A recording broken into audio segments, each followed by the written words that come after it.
Okay, yeah, we'll work it out. But then, of course, you can see the slides that have been reading off for the last minute as well. But the important thing here is to look at, and by building your simulations inside of SOPs, if you do a really good job at wrapping up a lot of the behaviors, you can actually use Houdini Core in place of using Houdini Visual and Houdini FX for doing a lot of your work. I know a lot of the power users, they always sort of shun by this workflow, but when you're punching out a whole bunch of shots with a predefined look, there is no better way than wrapping up your shots into assets in SOPs, and then you can support them, and the inputs become really obvious into those setups. So let's take a look at a particular setup here. So we have, so this is the basic network that I have right here. So you can see that I have an Alembic node, and it's loading in a cache. And start frame is 101, and frames per second is 24. But this Alembic file is set up to go from frame 1, believe it or not. So we're going to introduce this notion of pre-roll as a built-in to all of our simulations moving forward. So we're already going to be moving well off the defaults that you get with the shelf tools. Pretty much every facility that I visit that uses Houdini for doing production shot work never starts at frame 1. So they always start at frame 101 or frame 1001, but they have, I think most common is 101. So that's where we're going to move starting forward, going forward. And you'll notice that the Alembic cache starts at frame 1.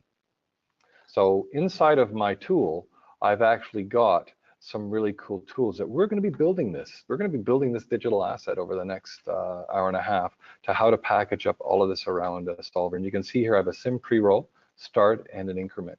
But internally, guess what? There's a time shift in here that allows me to start. If you see if I pre-roll, it'll go right to a frame 101.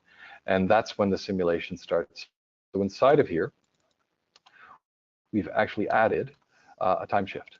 So we're going to build in everything. Oh, I can sure do. So we can build in a lot of these various different sort of things that we can do. Okay, and I'll just turn off my webcam right now. Chris, is that you that has to turn the webcam off? Oh, from here, right here, webcams. Share my screen. No, my webcam is off, so I'm wondering if that's from, that's no problem. We'll get this sorted. So the thing that we're going to be working on is really simplifying this. And you can see I've built in a whole bunch of stuff in here. Trail SOP, VDB from polygons, blast with a name because we want to add temperature. So we're also deviating from not using fluid source. Sure, we can use fluid source to inform us what fields we need to build, what volumes we need to build to feed into the simulation, but we can clearly discard that and go with a complete VDB type workflow directly into DOPS. And that offers you a lot more efficiencies, especially when you're feeding polygon geometry, manifold geometry, or surface geometry into your solver. And you can see there's a DOP net inside of SOPs. And then what's really cool about this is explicit on this DOP solver, we can actually determine what explicitly we want to generate from that simulation. Answering the second argument we get all the time from using the shelf tools is we place a separate object by default that peers into the DOP network to pull and fetch the results to render. But again, we want to cache the results out and then open up a subsequent file, let's say for instance in lighting or layout, where you then can apply materials, organize your scene, and then start punching through. So really we're taking the simulation at its core, at its essence, and literally turning it into just a data generator, which essentially the way most facilities and studios deal with the solver. So you have your caches coming in, and we have multiple inputs we can take advantage of. And if you hover over this input, you can see I'm already taking advantage of labeling these inputs to inform the artist what goes where. Source geo. And the second input, if I hover, is a pump source. And the third one is an advection source. And then the fourth one would be colliders. I like using the last one as colliders because it's like the catch-all for putting. So if we wire in a collider, like another Alembic archive into here, we can then have collisions inside of the solver. And you can see here we've got the fourth input coming in. So we basically pass the collider directly in. So we're going to be building a lot of this. And what's really cool about this, if I play forward, you can see here, we've got our simulation, and all of the parameters and controls that we want to have available to us, we now have them in a very, very single location for tweaking everything that I want the artist to tweak to deliver. For instance, this is a specific type of, let's say, a cloud trail. You have lots of fast-moving vehicles that are moving along the ground. I've built now a smoke solver to do that. And you can take all of the shelf tools and you can build really nice, solid wrappers around these effects, and then you own them. And instead of running through a whole bunch of different shelf tools, the only prerequisite is you have to learn how to generate the caches. So that's what we're going to take a look at. And going back to the slides, so now you finally get to see them. So this is the agenda we're going to take a look at. So the first thing we're going to do is building simpler simulations. The current shelf workflow is good. It gets you results really quickly. It shows you the capabilities of the software. It also informs you about how to do the various different setups. And it also offers us a really nice a nice way to start off with some really nice presets, where it. But if you want to make the setups a lot simpler, it's not going to help you in that way, because as we'll see, it spreads the nodes all over the place. And as we saw in my little simple example, if we just simply add that one constraint where we cache everything, then it simplifies the whole setup quite a lot. And of course, it's the KISS, which is keeping it simple, stupid. And that is how you do a lot of production shots. So the first thing we want to take a look at is, let's fire up a new Houdini, and we're going to just do a simple smoke shelf off the shelf. And let's bring in my animated box scene. So file, open, I've got, and you guys will get these files afterwards, of course. Let me go to see if I've got this in here. No, I don't. So see if that's it. Go up a directory. There we go. The files. And I actually have some nice files. Let's do the box animated. And what this is just a simple scene with a simple animated box. This could be any complicated geometry that I wish to use for a source. The box itself is simply animated in world space inside of Houdini. I guess the analogy would be here is if there was some animated geometry. It could be anything from a character running to a building falling that's already simulated or keyframed, and in other applications you would be keyframing directly. And that's exactly what's happening here. We have a null controller with a box that's basically animated through the scene, and very, the problem we have though is, and this is what the shelf tools do support, is if we do have these animated objects at the world level, then the shelf tools do solve that one constraint quite elegantly, in that it'll create a new object with an object merge, and I'll show you that. So if you go to the Pyro effects tools and we put down a billowy smoke setup on our box selection, if I go in frame 1, it would really help because it'll do a part of the sim roll.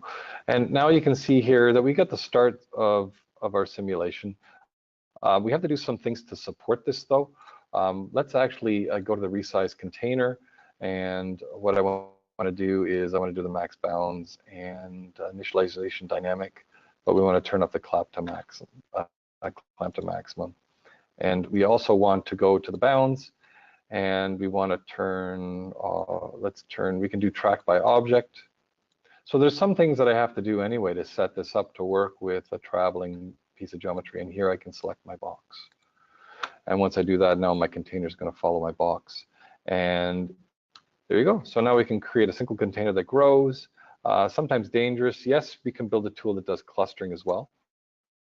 But now you can see that we're getting some smoke. And what I'm going to do is I'm going to set my background to dark, because that'll help me visualize all of this, make it easier for you guys to see. And then there's our simulation moving forward. And you can see here, the DOB network itself is no different than the DOB network we would end up in wrapping it up inside of a digital asset. But you'll notice here what we've done to you at the object level. It's not quite so obvious as to where my sources are and what my simulation is working on. The shelf tool created the Pyro import node for us. And if we dive inside of that, we can see here that this is what we use to fetch the results from the simulation. So let's reorganize this network so it actually makes sense from a flow from top to bottom. So that's the first thing the shelf tool didn't do a great job with, is it doesn't really show you flow in network location actually had that above, but that could be corrected with some simple up placement script inside of the billowy smoke shelf tool. So it's neither here nor there. But if we go inside of the box, we can now see that we've polluted this object. And we've polluted this object with create density, merge density volumes, and an out density. And where this falls over is with velocity. We're lucky that one of the preset behaviors in the Pyro solver is to pick up the velocity from the traveling object. But if the object was deforming in any way, we could put a trail stop in here. But ultimately, it's not obvious how that deforming geometry is feeding into the Pyro sim unless you start traversing inside of the simulation itself, and you go into the Pyro solver, you go under relationships or advanced, and you take a look at the you start taking a look at the various different options in here. For instance, under relationships, there's sources, and under the Pyro object, there might be some options in here on how to pick up the initial data, velocity sampling based on the faces. So it's a lot of automatic stuff here, and that's not quite obvious. And we want to nail that down by providing our own velocity fields. So we're going to be building those as well. And another thing we do is in the Pyro import, again, not an obvious way of creating the simulation until you get used to doing the shelf tool. And if we take a look at the Pyro import, we can see here we have two of these .bio and .import. Now these two nodes do have caching options on them, but again, many times I get the question, here's my simulation, how do I cache this out? And this creation of this separate object to do all the cache results is a bit ambiguous. So we're going to take a look at how to simplify all of this inside of SOPs. And so that's the basic setup. And what we're going to end up with is a completely different type of a setup, whereby I'm going to right mouse on this digital asset and say allow editing of contents, dive inside of it. And we can see here that now we have an actual .NET SOP that we're going to create. And as I said before, you can set up direct exporting from the solver itself right inside of SOPs. Caching is obvious. You can put a file cache SOP inside of here, and we're going to edit this digital asset. We can apply the materials, put a localized material net, so that means when we cache the scene out or it gets loaded into lighting, the materials are already applied, and all we need to do is just make sure that we have a generic Pyro shader in the lighting scene, and we'll get with the material attribute, and we're good, and we'll get the proper material lighting as well. And you can notice here, as I said before, we have VDBs coming in, but if we go inside of the .NET, again, it's pretty much the same sort of a setup. We have the gas resized fluid dynamic in this specific case was opened up to do traveling containers like we saw. It has all the presets set up for us. So we don't have to, the artist doesn't have to go in here and set up this for the specific sequence of shots that we're doing. Let's say it's a fast moving object along the ground and you need to have a growing container in a manageable way. You can build all of the heuristics inside of this network. And over here we have a ground plane. Why not? Throw one in.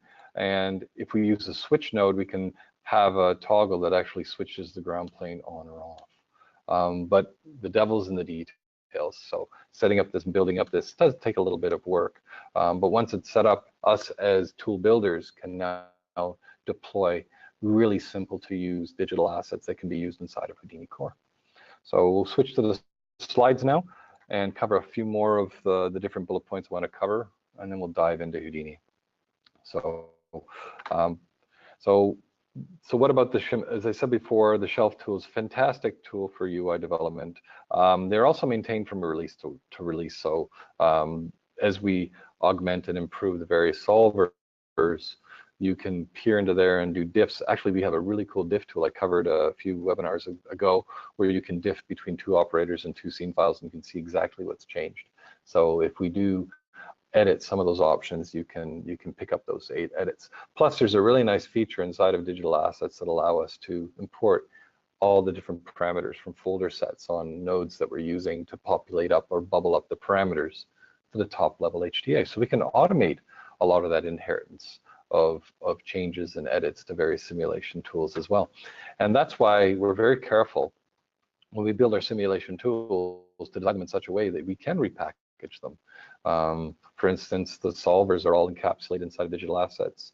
and we try and keep the parameters the same. So if in the next release we change the underlying solver, we might percolate up maybe a couple new parameters, and all you need to do is simply update your digital asset and you inherit those changes, obviously with a version bump. So so the problem with the shelf, what's the issue with the shelf tools? What we want to do is reduce the number of nodes placed all over in Houdini. As we saw, we polluted one of the objects. We then created 2 new objects, one with the simulation and then one to bring in the results from the simulation, where you're supposed to figure out how to cache the stuff out. And we can do better than that. Reduce the number of shelf tool steps as well. So if we're building things with SOPs, really it's just adding that 1 digital asset, or maybe 2 or 3 digital assets we've built to support that workflow inside of SOPs, and you're doing your simulation right off the bat. Another thing is we can clarify the caching. It's implicit in that SOP network where you need to cache stuff up, right there. You don't have to go anywhere else. And we can make simulations that work inside of Houdini Core. And if you're unaware, Houdini Core is substantially less expensive than Houdini FX. So if we're trying to deploy this inside of a facility, you'll notice a lot of the higher end facilities will have a ratio of Houdini Core to Houdini FX to deliver FX work, whereby the Houdini FX is used more for building these assets and delivering, custom effect shots, whereas a lot more of the more pedestrian type solutions, or ones that we were able to create a look for and deploy that look, you can do that to your teams. And I've even heard some of these tools being shipped to other shared between facilities who are delivering shots to sort of create similar looks when they deliver their shots. So again, KISS simulation. So we can really reduce the number of nodes dramatically. And I wonder if that could showed up in there. So we can decouple the simulations from any objects in the scene. So to get into this whole thing, the only thing we really need to do is teach the users, or us, to pre-cache all of the sources that we're bringing in to our simulation. So for instance, not have the animated box at the object level, or even in SOPs, but to create an alembic cache. Deforming geometry with alembic caches are perfect, because you can even set sub-steps. And if we were having to cache out volumes, we can do a sequence of BGOs or a sequence of VDB grids to disk, and then we just simply put a file node and we load them in as a first class source inside of our asset. So this notion of caching stuff to disk, then run our simulation on top of that, is a really good idea. Okay, so so the last point is, so basically a way to maintain the integrity of objects in the scene by leaving them relatively untouched. As we see with the shelf tool, we really do pollute a lot of our objects in the scene as well, which makes it not easy to discover where the changes are. So the next step, so go here. So, so as I said before, to reduce the number of nodes, we can take on a few different strategies. As I said, caches are important. So by caching the geometry, we remove any scene constraints whatsoever. There's no object transforms, there's no deforming geometry in our current scene. That all goes away, because you just simply cached it to ABC or to BGOs, a sequence of BGOs. And it also means it's more efficient, because you don't have to evaluate any of the scene dependencies to deform the geometry. Like that gets those out the window. Plus it's locked off and you can get approvals on that. And there's no more object there's no more separate object in the scene to represent our source geometry. It's all going to be contained in the object. So, and again, this is all an approach to keep things simple. We can reduce the number of steps, so we can simplify the setup to just putting down just one solver and a couple caches to bring your stuff in and go, which is really important for doing sequence shot production. So if many of you have never set up a sequence of shots, let's say you have a car traversing along the ground, and you've got about 15 or 20 shots where the car is traversing along the ground, you only have to do the setup once. And all you need to do is, there's so many different ways that you can package this up. You can use a switch node between, 14, or, to represent the 14 shots, let's say 14 shots. You can have 14 different alembics and do a switch, or you can use takes, for instance, with various ROP operators to cache it out. Or you can just simply write a script that automates all of this as well inside of the output drivers. It opens up this ability to do sequence simulation. And if one of the shots fails, probably all of them have failed. So you just go in there, tweak your digital asset, and you just rerun all your shots blindly. on the farm, for instance, or on your local machine, you can schedule that all out. So this notion of doing sequence shot production is critical to simplifying the use and integration of these simulation tools inside of Houdini. And also it just simplifies everything. So, okay, and just and again, it opens up core. This is a huge point to make. As I said, it does save you a lot of money, and it also simplifies the interface for the artists. They can't go into DOPS and muck up with your network, so it keeps the integrity of the look in place as well. Another thing we're going to be looking at is the QLib tools. I mean, I haven't really talked about these. I do definitely install these and use them myself. And one of the things that the QLib tools do is they have a couple nodes that are really, really interesting for you to look at if you've never seen the QLib tools. They are production hardened tools. I know of a few facilities that actually use the QLib tools in production inside of Houdini. So it's about time that I started showing some of the tools that are used to take Houdini beyond what you get when you just do a factory install. And QLib is so easy to install. All you need to do is just change your Houdini and your Houdini.env file in your current install in your home directory for the current build, and you just basically get them for free. And the two nodes that I'm looking at is ShotQL object node and pardon me, the shot builder. And the shot builder is really important, and there's also an environment node as well. So with these three, you can actually set up, where's the start frame? They're actually built to do start frame that's not, or your simulation start frame that's different from the start frame of your sequence. So you can actually use this to set up the environment inside of Houdini, so you can make that very robust and make it shot specific as well. You can actually have a table of shots. What's their start frame, what's their end frame, and then automatically apply the 101 frame pre-roll or the 100 frame pre-roll to all of that, and just let the shot itself inform, the shots themselves inform how long your sequence is, and automating all of that. And QLib is already set up to do that out of the box and a lot more, but we're just going to be using a small part of that. And as we'll see, the QLib installation, we might as well get that out of the way right now, is if you go to their website, you go on Windows, and I've given you the actual location where you can find Houdini.env files on your various machines to edit them. In this case, on the Windows, I'm using Windows right now, Home, Documents, Houdini 16.5, Houdini.env. So very quickly, I'm now going to fire up a Cygwin shell, or let's actually just do the browser, sorry. So I think I've got a browser in here, yes I do. And let's open up a new one. And I'm just going to go to my home directory, and inside of Documents, there's Houdini 16.5, and then we can see in here there's my Houdini.env file. So if I right mouse and I open this, I've discovered Notepad++ recently. I think it was Ken Chu's, one of Ken Chu's, he sort of put me onto this. It's great for lightweight inside of Windows. It's free, and you can see here I literally took from the website, from the QLib tools down here, and just cut and pasted inside of this Houdini.env file. And now whenever I make sure that it's in my Houdini 16.5, the only thing I need to change is make sure that this line here is pointing to wherever I installed the QLib binaries that I installed and extracted. And there's no setup, there's no dependency on C++ operators. It's a brilliant, brilliant toolkit. I can't recommend QLib enough for doing lots of work. And you'll see that they have a whole bunch of other operators as well. So let's fire up Houdini. And as we did fire up Houdini. So if I go to /obj, go up to the top, and I already have the QLib tools in here. You can see there's a whole bunch of them. I just tapped QL, and you can actually take a look at the shot builder. So that actually helps you build up shots, and then the shot QL, which actually allows us to change the various properties of the shot. Where's the start frame? Where's the shot start frame, the shot frame range, and you can add as many shots as you want inside of here using the shot builder. So you can build up as many shots as you want with the various setups, and the whole toolkit is set up to do shot-based sequence. So really, really powerful tools. We're only using a small glimpse of them, by the way.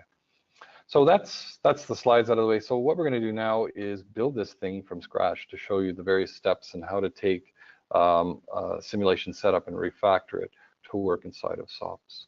So first thing we're going to do is we'll leave this open up as a sketchbook, and you guys know, first thing I want to cover though is generating the caches themselves. So this is the file that we had before.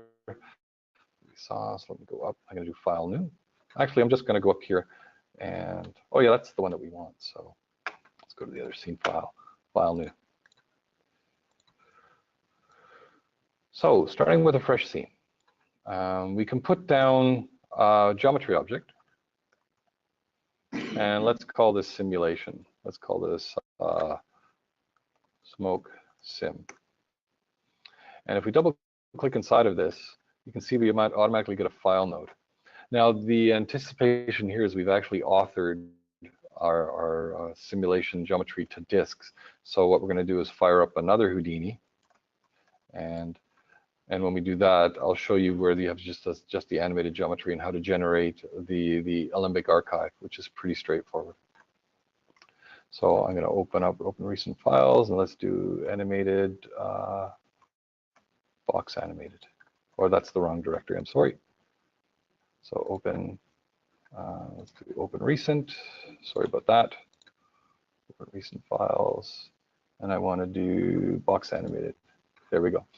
Now I went into out, and I put down an Alembic node. And we have a few choices here when we're generating caches. Let's say we've done some really cool animation, or we've done a rigid body sim of a falling building with lots of pieces that we want to generate smoke from, or we have an animated, any deforming geometry, we should cache it out the disk and do it in a separate file. In this case, we rendered an ABC file, and we can turn on or off motion blur. In this case, if the object is moving very, very fast, we could actually inform the Alembic file with a bunch of different subsets. So we can turn on motion blur, and we can turn on the number of samples between frames. If we set it to 2, that means that we're going to be generating geometry on the halves of every frame. So 1, 1.5, 2, 2.5. So if you have a really, really fast moving object, at the expense of bloating your Alembic file, you can increase the number of samples. If you have an extraordinarily fast moving object, you can explicitly set it to 10, and it takes the mystery out of everything. Let's actually do that. We're going to set the motion blur to 10, and if we take a look at the file here, if I take a look at the ABC directory, take a look at the file size, you can see box animated is at 41 kilobytes. Now if we overwrite that file, and let's overwrite that file, box animated, and now we do render to disk, and you can see we're picking on the root object /obj, so we're taking all the objects inside of our scene and dumping them out, and we just hit render, and are over the frame range that we want. So we set the frame range. Yeah, it's 1 to 240, but this would be shot specific. As I said before, you can install the QLib tools, and you can actually tie this in to the QLib tools, because by default this goes to fstart and fn, and guess what the QLib tools do? They pound away at fstart and fn, and all the really nice wrappers are in there to support this automated type workflow. So you no longer have to change these. It'll automatically, you set your shot setups in QLib, and it'll work.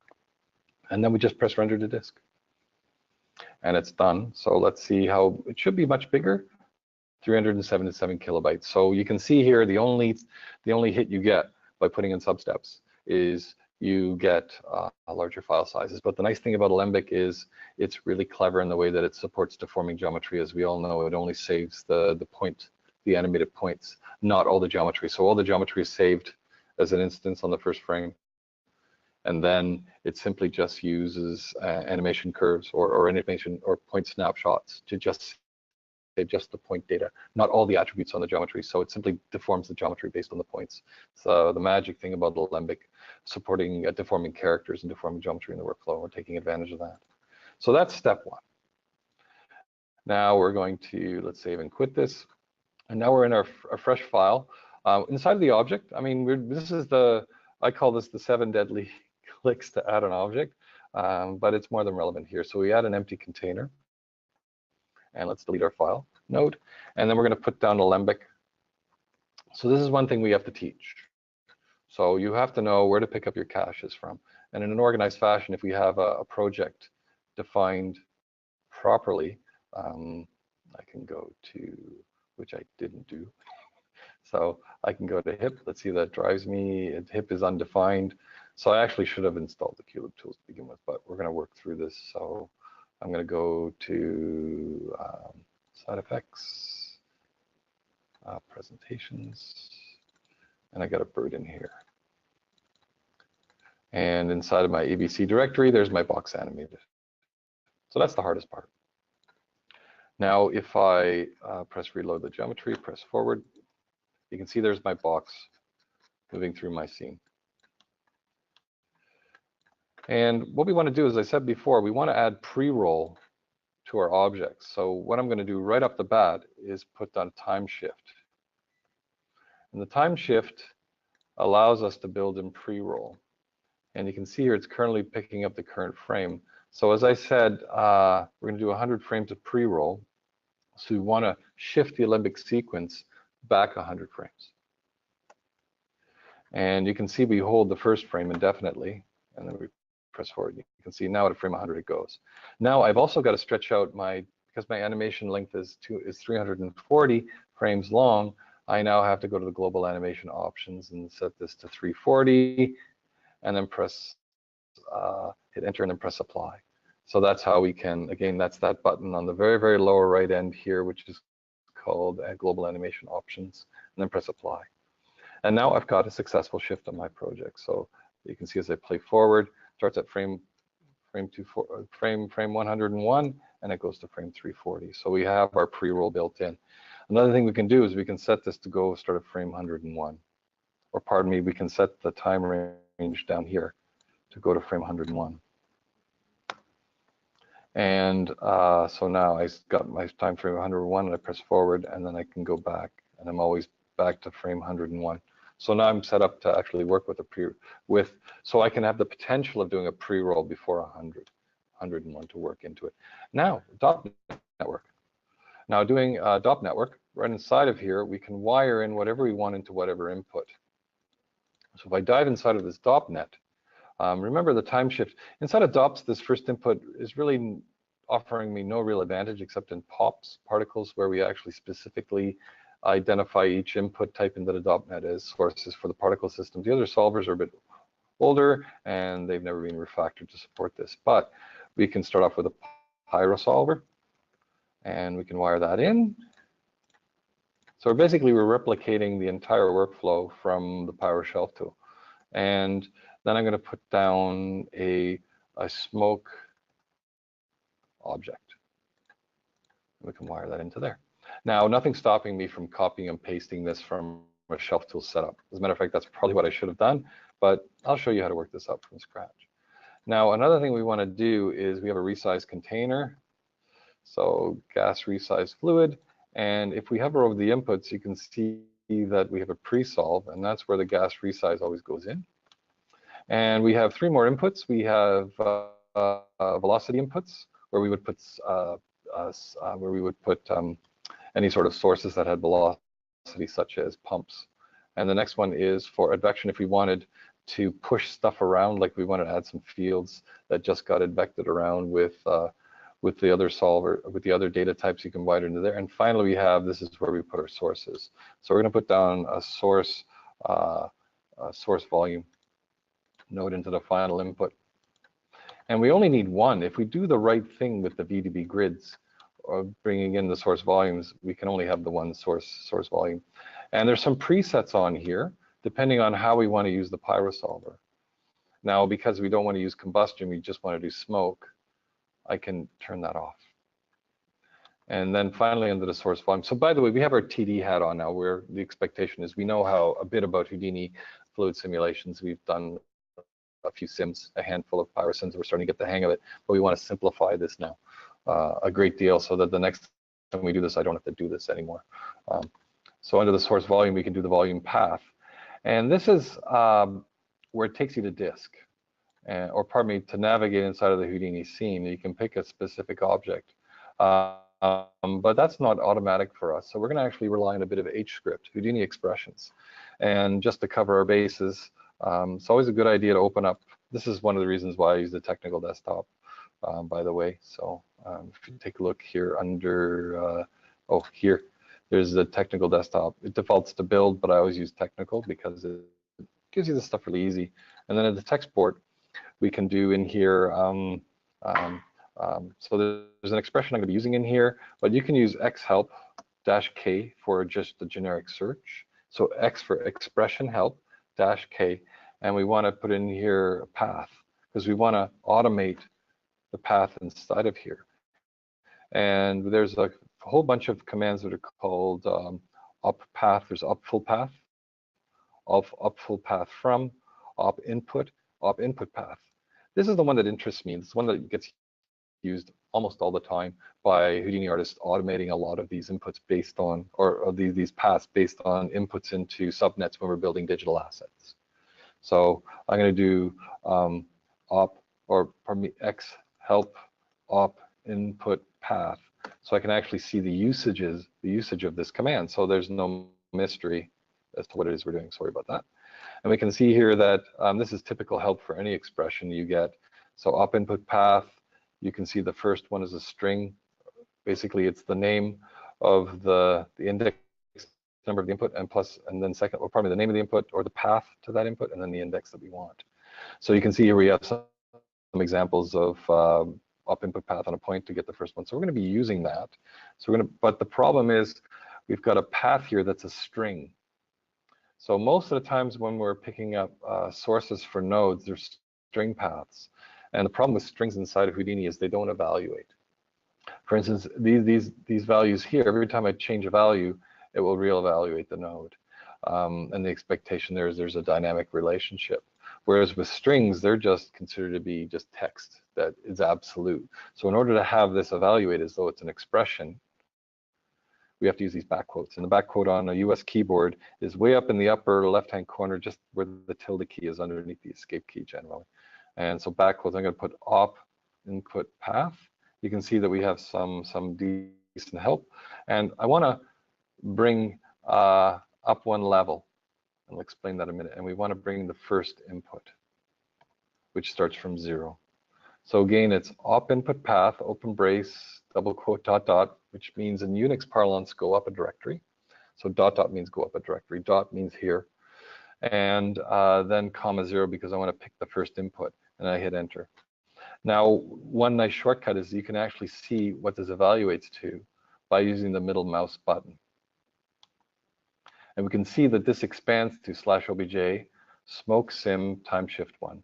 So that means we're actually picking up, let's pop up a directory by tapping the U key in the network, and we can see there's my time shift. So any node that wires into this input, it will automatically be considered as your source volumes. Unfortunately, we don't have any volumes coming in at this point in time. There's some nice setups that the shelf tool takes advantage of. All these various different setups inside of here. If I do source smoke, you can see that it sets up these soft-to-dot bindings. Let's change this and go source fluid, source sync, collision, pumps. So we can see here that it expects different named volumes in SOPs coming in to refactor into the Pyro solver.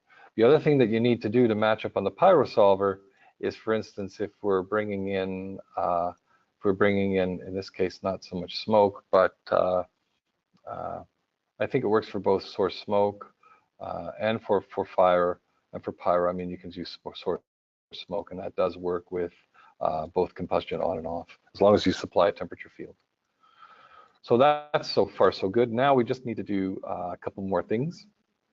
Same thing we did with the gas resize field we did before. We're going to have to do again.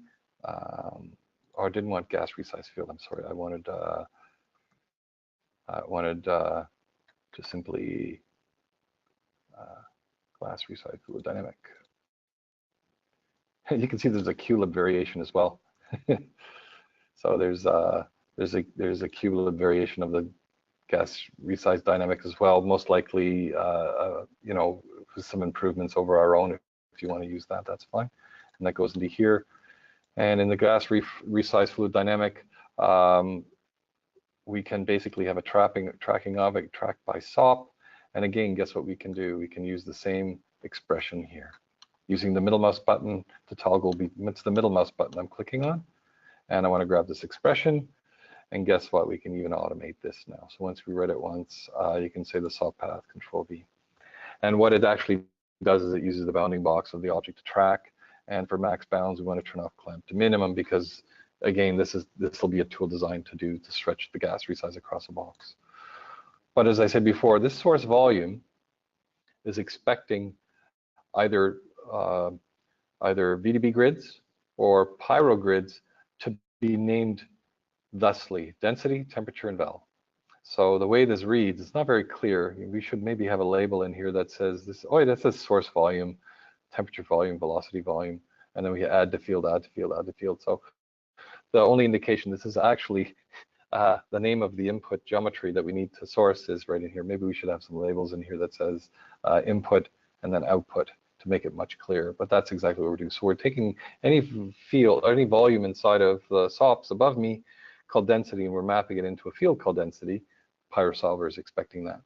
Same thing with temperature to temperature and val to val. So this is directly. But for instance, if we take a look at pump, we'll notice that pump is mapped to pump and pump val is mapped to val. A quick question on. Go right ahead. Where do you put the script inside gas resize? Oh, gas resize fluid dynamic. I went too quick. Tracking by object. If we are many times, if we have an animated object in our scene, a running character, some pieces flying off a building, and you want to do some trailers off, like a trail off of one particular rock or boulder that's flying off, or vehicle traversing across the terrain. It's really cool to do gas resize fluid dynamic to track that object. It helps us in placing the container where it needs to be. And so the gas resize fluid dynamic is something. But we're going to run into a couple other issues as well, because I purposely put this object off of 0, 0. So we're going to need to reposition this gas resize fluid dynamic to be in the right location to actually pick up where the, so well, you'll see it's automatic, but you put it in the tracking object and you turn track by object on to SOP, and then you just copy and paste that. So we're actually using the source as the tracking for the Pyro solver. It's just the design that I want this to have. Now we got to fix this thing, because right now if I middle mouse on the input of the geometry, you're going to see that it's simply geometry. It's an alembic, it's a packed alembic. So in order to convert this to a VDB grid, let's see if we can get by without unpacking. I mean, we're trying to be simplistic. We're trying to simplify everything as far as we can. So let's put a VDB from polygons, and I put that down in here. And let's take a look at the time shift, space G. We have our geometry, and let's see if we can actually create VDB from this. And it does, it works. So we don't even need to convert our alembics into polygons and then into VDBs. So you're always pushing the limit to see what you can get away with, because you never know if we sneak in a feature or two in there that simplifies some setups. So the voxel size, that's one thing we're going to have to maintain, by the way, here. Let's set it to 0.05 to make it a lot greener. And the problem is we need to have 3 fields. One's called, I forget, density. It's always going to be density. It's let's go to masks. For me, when I'm in the source volume, the most important tab here is SOP-to-DOP bindings. And I'm glad I did that, because I can change it back to source mode. You can see it's density, temperature, and val.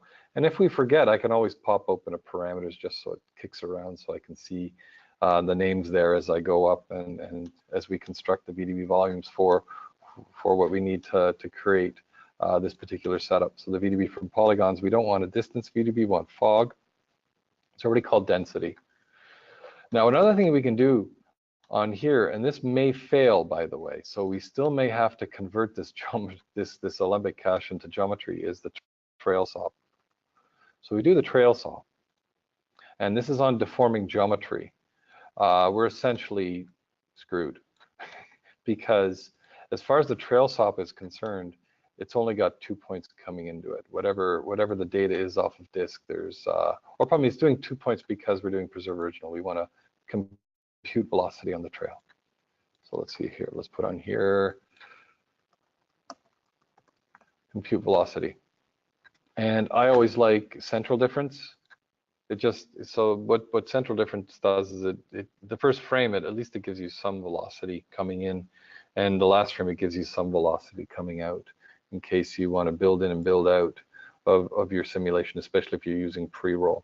You can get some nice trail velocity in your first simulation frame, at frame 101. And so we just leave it all defaults. That's all you need to do the compute velocity.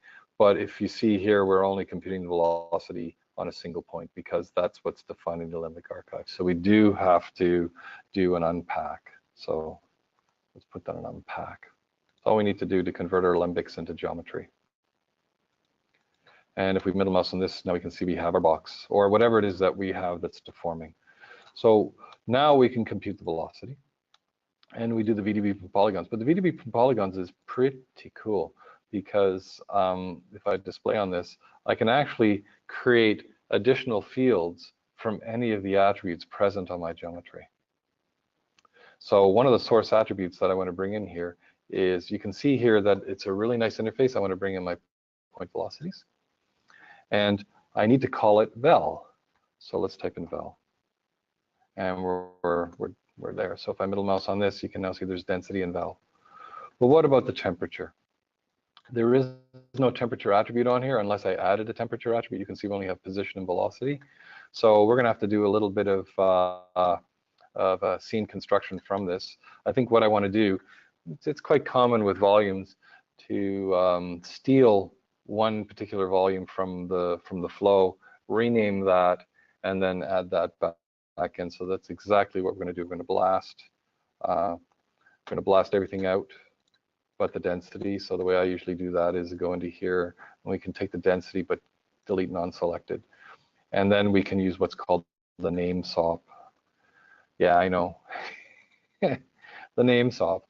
So the name swap is generally used to rename packed archives, you know, packed limbics or packed primitives that play very nicely with the various sorts of tools we have. It also is used to name volumes. So what we can do here is we can say the density, and we can set that to, I can even copy and paste because I'm the king of typos. So let's copy and paste that in there, and we're good. Now, I'm arguing here that you know, there's some room for RFEs in here, but we'll bypass that for now. But anyway, so we got the density, temperature, and velocity, and we can call this temperature. Might as well. So name the temperature, and then we can merge that in. Now, by doing this technique, we're assured that if we change the resolution of the incoming VDB grid here, we automatically inherit that on the temperature. So these sorts of workflows where we steal primitives to build other primitives is a very, very common workflow inside of Houdini. But now that we've got everything that we need to satisfy this DOP network, we can now press forward, and we see absolutely nothing. If we dive inside of the network, let's see what we've got. So the problem we have is the Pyro solver itself is still set up to go from frame 1. So now we got to worry about this pre-roll inside of the smoke object. And if we take a look at the, okay, so we could go to initial data and the Pyro solver itself, or pardon me, we have to go up one directory into the DOP network itself. So this is where we need to inform the simulation when it needs to start. And this is equivalent of, in this shelf setup, of setting up all the parameters at the object level. And we can even set initial. So all the parameters that are available on the simulation object are available to us in SOPs. And the start frame, we want to start up frame 101. And the end frame, we'll just let it roll off. And what that does is it allows us to set up everything at frame 101. And the number of sub-steps, we can increase or decrease that. Remember, we actually had 10 sub-steps on our Alembic file, so we could even put 10 in here, and we can actually get some nice sub-stepping. But we're going to leave it at 1 for now. And we can scale time. So now let's press forward and space G, and we still get nothing, but it's taking a lot longer, so something's working. So we dive inside of the DOP network, and we press out. Here we have our smoke putting along. And you can see our gas resize is working. So we're going to work on and let's actually change my background to dark. I do apologize for that. And let's turn off the construction plane temporarily.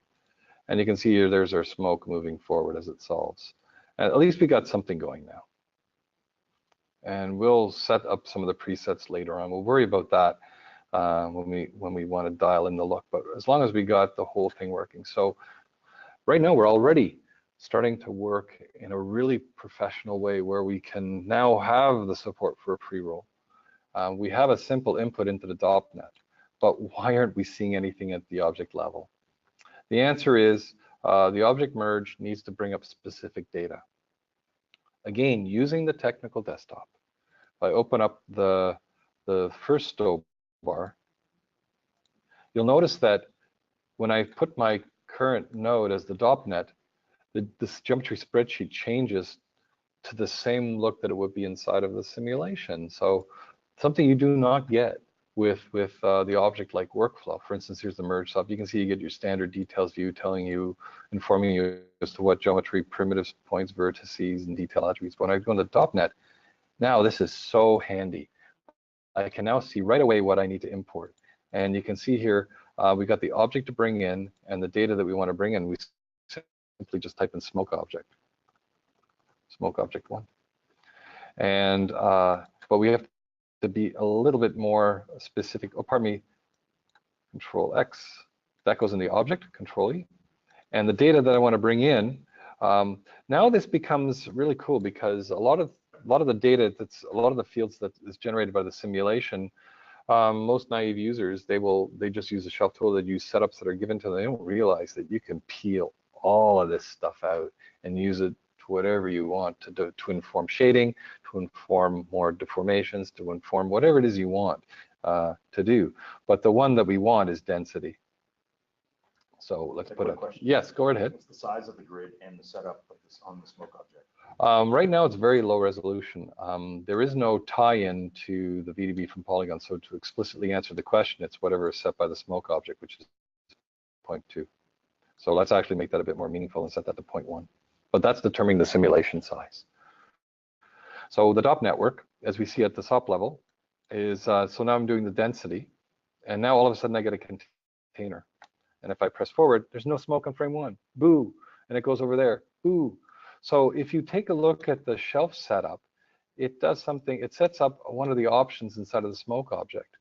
Under creation, there's an option in here that says creation. There's an option here called solve on creation frame. And that's what the shelf tool does. And we can also do creation frame specify simulation frame. So we can enable both of those on or off. And now when we go up and we press forward, and we get nothing. So what did I do wrong? Let me go here.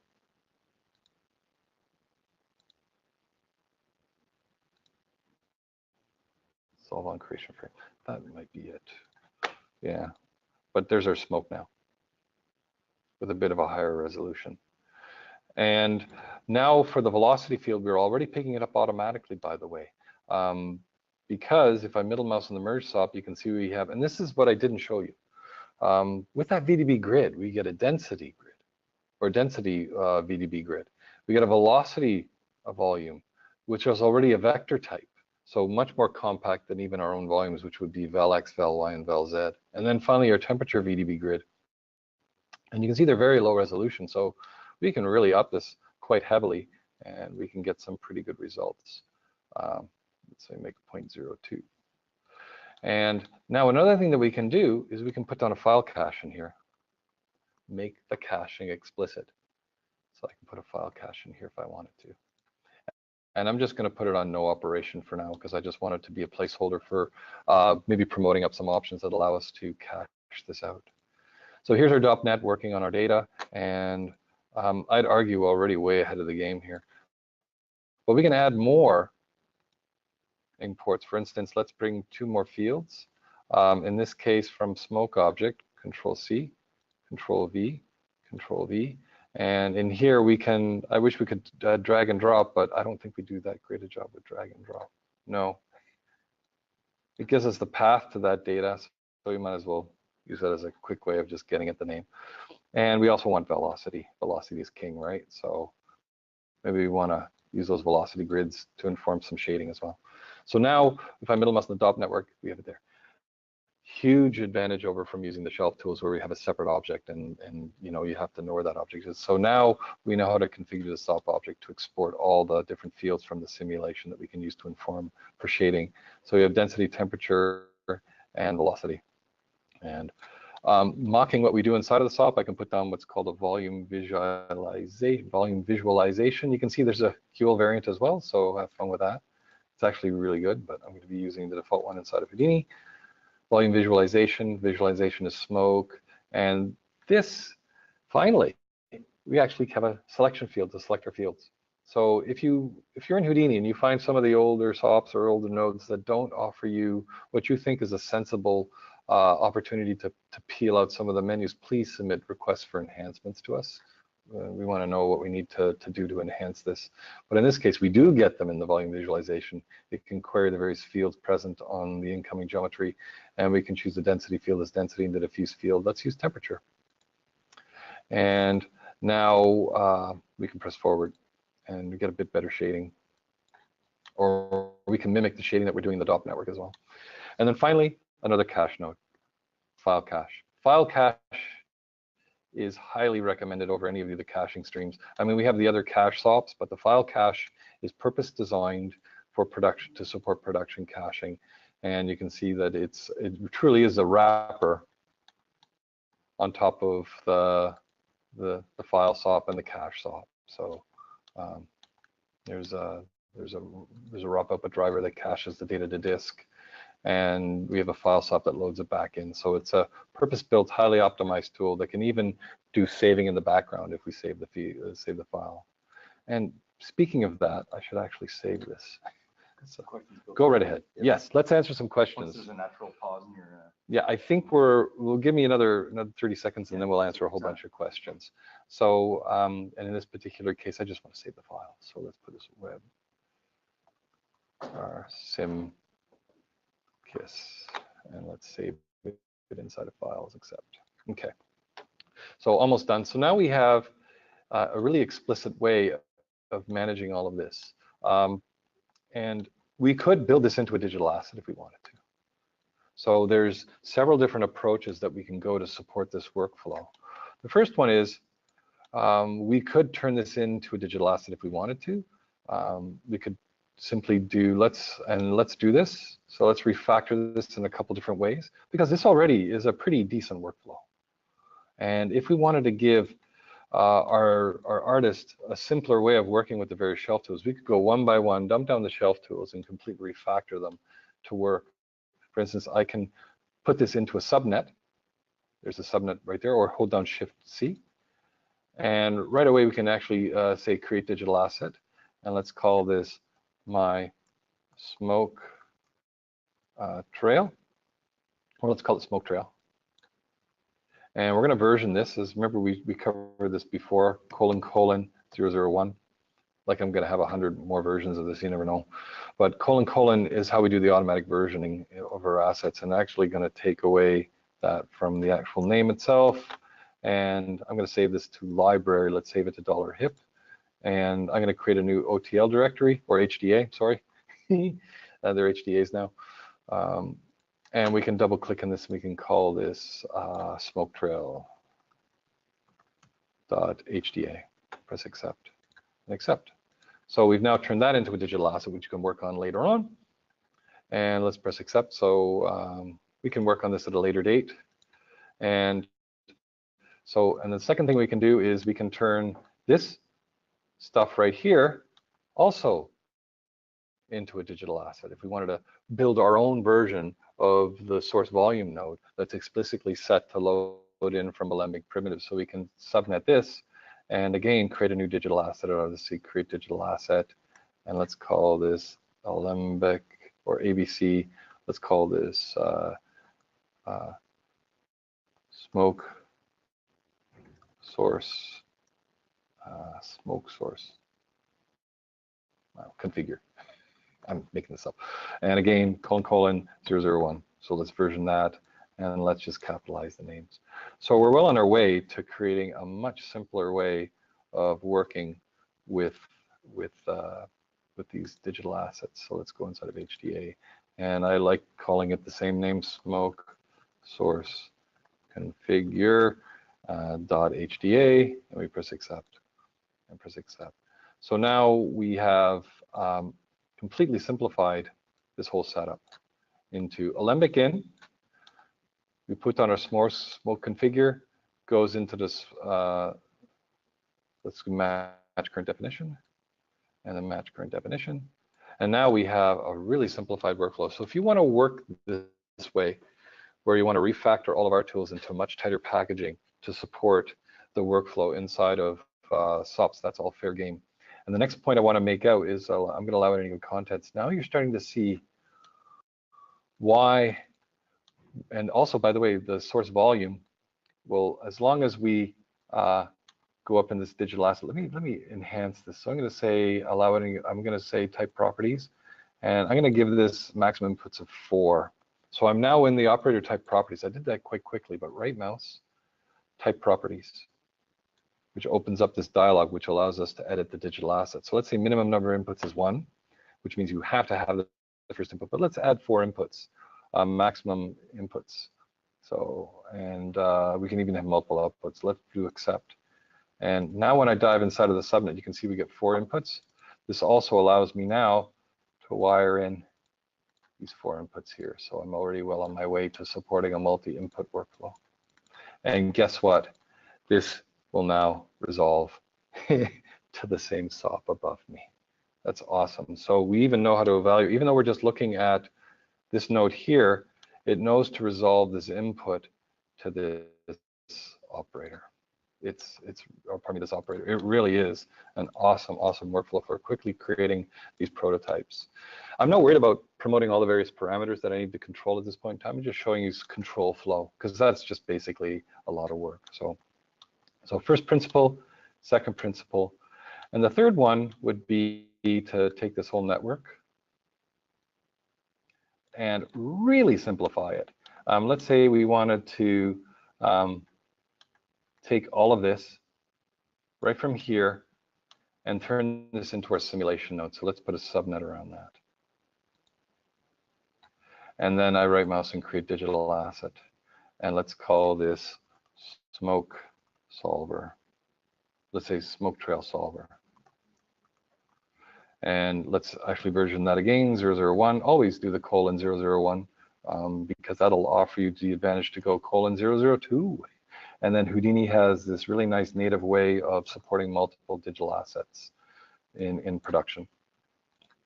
Let's get rid of that, backspace. And again, I want to save that into my HIP HDA, and let's call this smoke trail solver. And then we'll answer some questions. Press accept. And that's where we started off the whole thing from. And press accept, press OK. I'm going to ignore all of that for now. But now look what we've reduced this whole thing to, just this. And if I move my display onto there, press forward. Couldn't be easier, guys. Couldn't be easier. So as long as we do purpose-built type tools, look at what we've done. And this is starting off from the original shelf tool that we had, that we started off with. So I would say this is the 3 stages. Let me go escape frame 1. I would never give this to an artist in production or any visual effects guys that they have to punch out, let's say 200 shots of a cars driving on the ground, generating really cool smoke trails.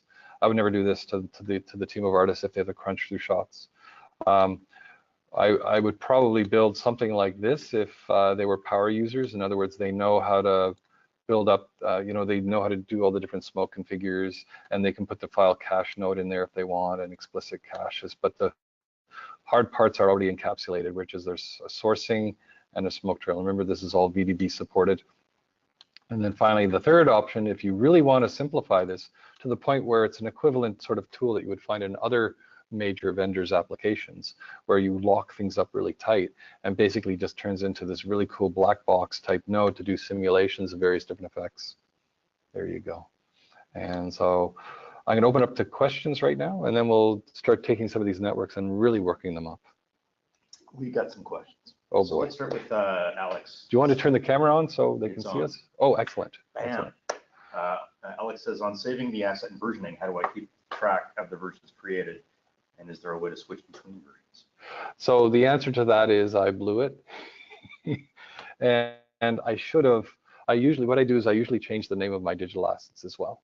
So for instance, that :001, I would put underbar 001 or v001.hda. I usually version the name of my assets, and I should have done this, and I apologize. I always do that. I don't know why I didn't do it. But yeah, I will always, so that means you can actually have an equivalency between the name of the digital asset and the actual internal version supported by Houdini. And it's quite easy for me to create a second version. Well, let's actually correct that. So if I right mouse on, for instance, the smoke configure node that we created earlier on, we created a version 2 that we want to add some parameters to. Let's say we want to now take this. We like this version, it's blank, it's got absolutely no parameters. It's basically completely, you know, you just throw it down and go, no parameters. But let's actually go, and I'm going to go into the show an asset type manager. So this could be new for some of you users. So show an asset type manager, and I'll show you what that's all about. It opens up the asset manager, which you would normally access up in here. So basically the asset manager, and you'd pick your operator, but this is in place. It already has the current node available to me right here. We can see it's version 001. So I can right mouse on that and do copy. And I can save that to version 2.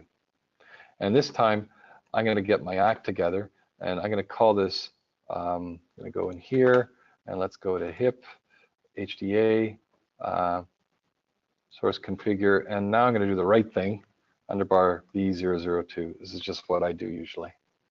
And so that means and get rid of the smoke configure too. So now I'm going to have smoke configure, and should have been version 001, and now I got version 002, and I press accept. I press accept.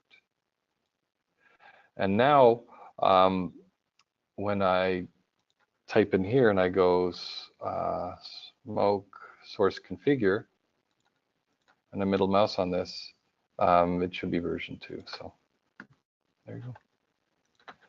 So next question. Eric is wondering, is Jeff bringing the density, temperature, and velocity belt into soft level on the DOP network node a better approach than using the DOP IO, since it simplifies the process by having one less node? Is there any speed performance increase doing it this way, or just less nodes equals better, simpler? Well, the answer to that is it's negligible. I do believe that if I dive inside of the DOPNet, I do believe that the source volume is pretty efficient in the way that it is. The nice thing about the source volume is it's a generic way of supporting all the various different options you have. But you know, I have to be honest.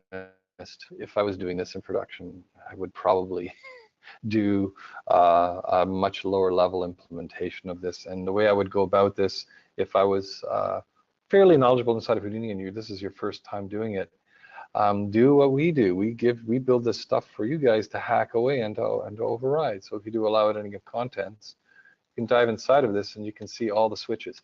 Now, the reason why I say it's negligible is because these switches really do, when we do run the solver, these switches are only evaluated depending if it's set up correctly only in the first frame.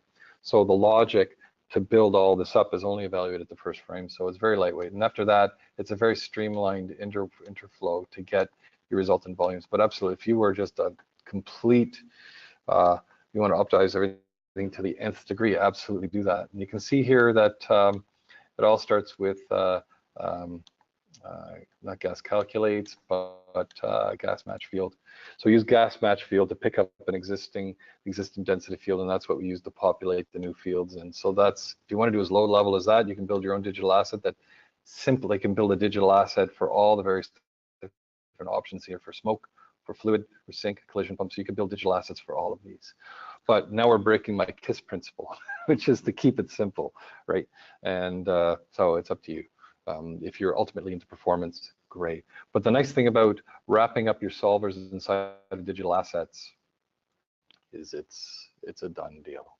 And as we're going to see in a minute, as long as you land the user inside of SOPs, you can actually provide dive targets inside of the DOP network as well that we can maybe take a look at if we have time, whereby I can actually put in here a SOP network and a local SOP network that supports the SOP field, and I can literally, and I don't even need SOPs at the end of the day. I could actually build everything right inside of DOPs and not even have a dependency in objects whatsoever. So you just put down your SOP solver and you raise up all your parameters. For instance, you can put down your own SOP network right inside of here, SOP network. And you can do all your stuff in here, make this a dive target. And then you can put down your Alembic right inside of here. And I've seen a couple setups like this. And what you need to do is your source volume is looking at a SOP. You basically do your volume path right to the subsolver, and everything is self-contained. And this makes it even easier. You don't even need to have this anymore. And as a digital asset, I'll show you this. So we did it inside of this guy, I think. Where did I put my subsolver? There. So it's inside of this one. I can actually go inside of the type properties, and I can even add a dive target. I'm digressing as well because I wanted to cover. We have a dive target in here. And as long as this dive target is a local network that's available to me inside of Houdini core, which means a SOP network, anything but a DOP network I could put in here inside of Houdini core. And of course that's SOP. And I could even go inside of here and inside of the DOPNet smoke sim, subnet 1. I should have renamed things properly. There's my SOPNet, press accept, and then press accept. And now what that dive target does is I say match current definition. When I double click on this, it lands me right inside of SOPs. And now I can start adding more nodes and move forward on there and start adding more nodes and stuff. So it's really cool with the dive targets. So next question. What's the difference between VDB distance and fog modes? That's a separate question in itself. When we're dealing with VDBs, let's take a look over here. It's a different type of encoding of data with VDB. So VDB from geometry, from polygons, I mean. So if I wire that in, there are two completely different types of ways of constructing, or there's several different ways of constructing volumetric data from scratch. One of them is a very expensive one, which is distance VDB. And what that option does is it evaluates your geometry. Every voxel in your VDB grid finds a face of the geometry. And then it actually has to figure out how far it is away, and that's the limit surface at 0.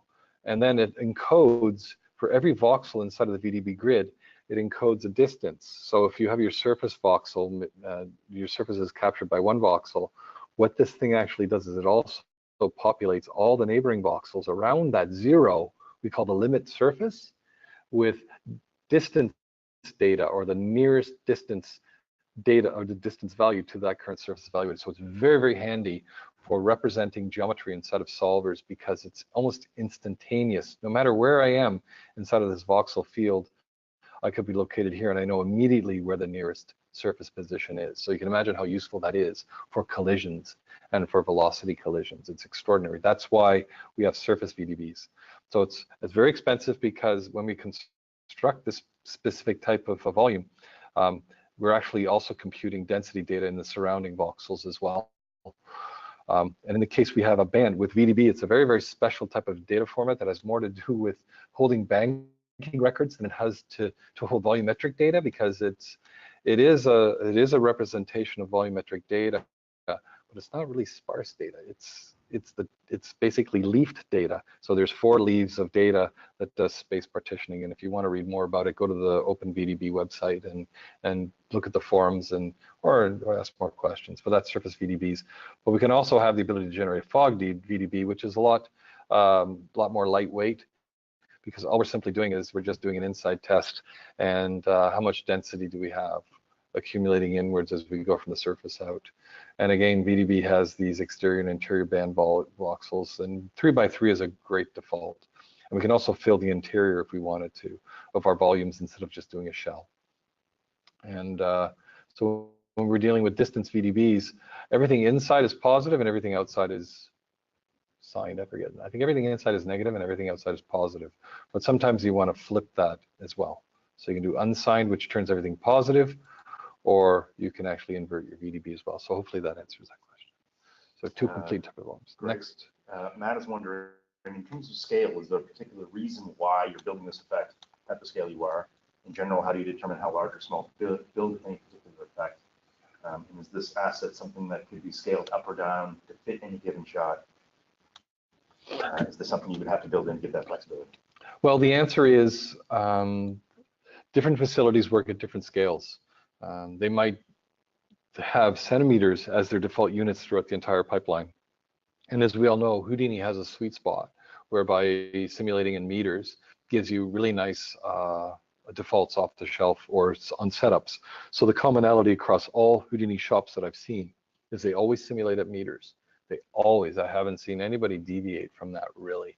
The one thing that they will change though is the scaling. So for instance, you have an Alembic node inside of here, and you can actually build in your own transformations. So you can actually put a transform sop in here.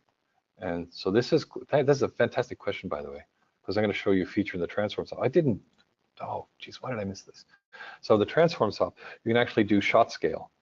I forgot to build in shot scale. Thank you. I need to do that on my asset. So there's shot scale. And let's say the shot scale was coming in, let's say the company's centimeters. So that means you have to do a uniform scale of, you have to scale it down, right? But so let's say it's decimeter, 0.001 is our scale, 0.01. Let's say the site, this is decimeter, so there's our shot scale. So you can actually scale things down here. Now what I can also do is I can alt drag a copy of this shot scale. And if I need to deliver out back in scene units, is not in shot units, but in scene units, check this out. There's an option in here that allows me to invert the transform. So that will restore. So I can say restore. Let's put this into scene restore. So there's a really cool option which is called invert transform. And all I need to do now is go in the shot scale here, right mouse, copy parameter, and just do paste relative reference. That's all I need to do. So now I can effectively take any data and apply a shot scale to them. And the shot scale in this case, 0.01. Run my simulation and then end with my result afterwards. And then you can do your file cache. So if I do that and I run my simulation, I should end up with, well, maybe I blew it, but that should work.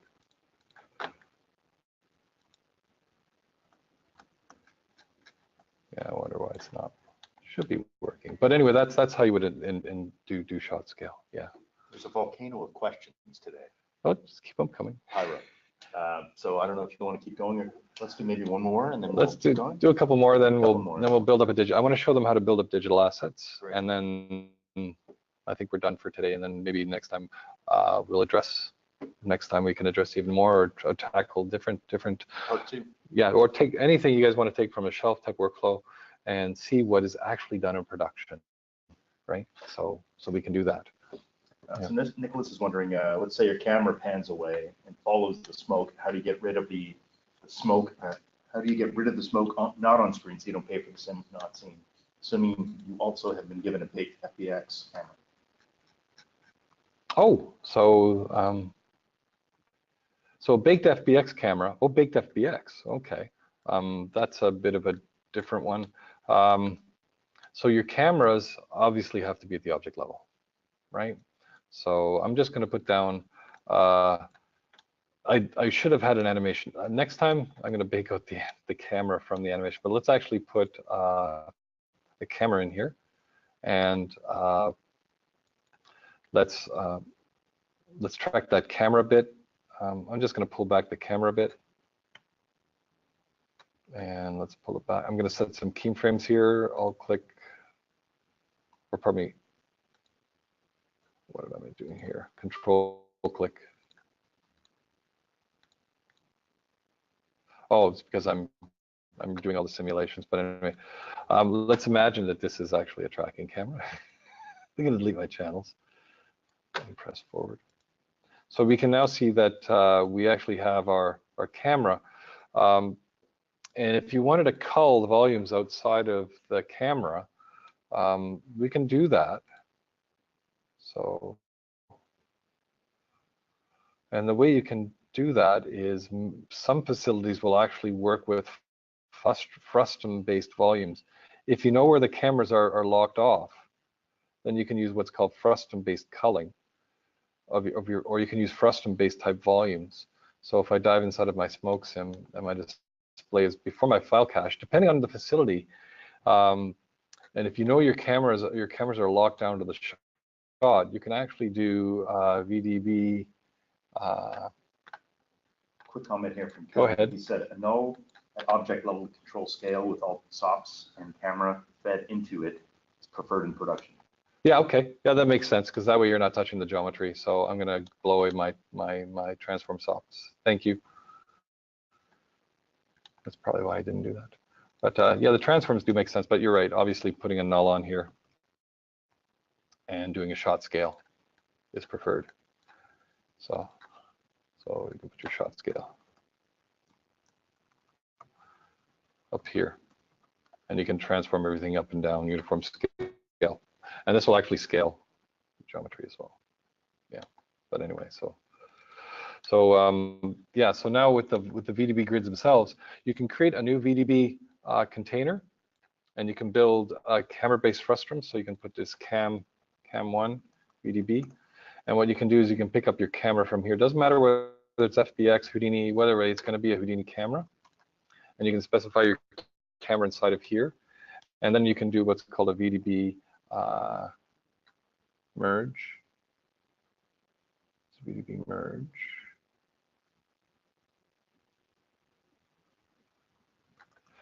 Let's type it in. VDB, no, I want to do VDB combine. I think it's VDB combine. We have different names for memory volumes from the VDB tools, but I can create a new camera-based frustum VDB grid, and I can do a VDB combine, and I can say copy B into A, and that should give me, or if I actually have the right resolution, that is. Let's go in density. Cancel out of here. Oh, why is it doing that to me? So fog volume, and I can create all my volumes that I want to populate in with here. That's bizarre.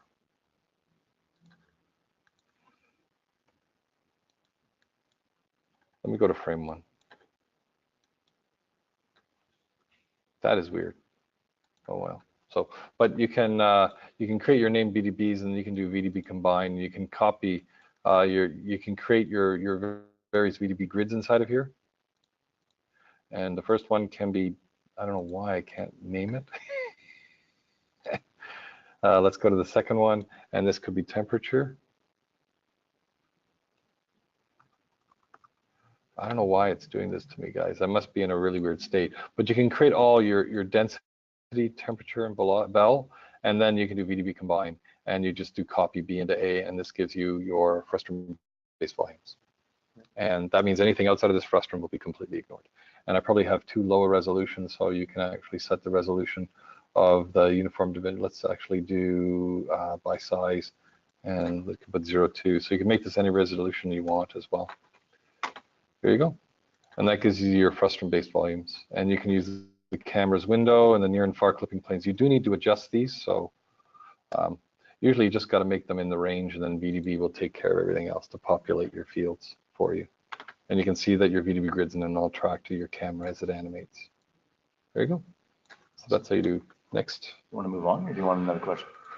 One more, and then we'll move on. One more. It's all about thinking particles. So coming from thinking particles, I'm used to most Pyro sims being driven by particles. Are there any pros and cons with this workflow versus geometric volume sources in Houdini, or volume sources recommended? It's up to you how you want to do that. The answer is you can do whatever you want with this specific workflow. And for instance, if you, in this particular workflow, you can see here a smoke source configure. I should actually have done smoke configure from solids. We can have a separate one that could do something like this. Let's do a convert, and I'll show you how to do particle sources. It's so easy. And then I could build a tool, you could build a tool. We can, first of all, we take the alembic and we convert it, and then we can do a scatter. And it could be any particle system or wherever we want, but we can convert this geometry into points if we had to. And let's make it a lot lower. So let's say 10 or 20, whatever you want it to be. And then we can add the ubiquitous Houdini's p-scale attribute.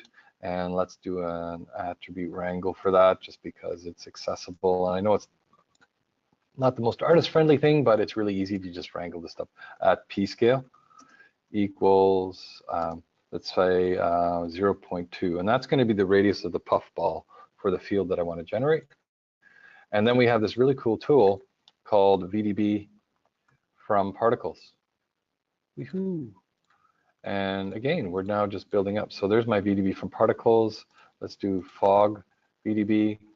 And there I go. I'm well on my way now to building first class into here. So I could actually build this one object up.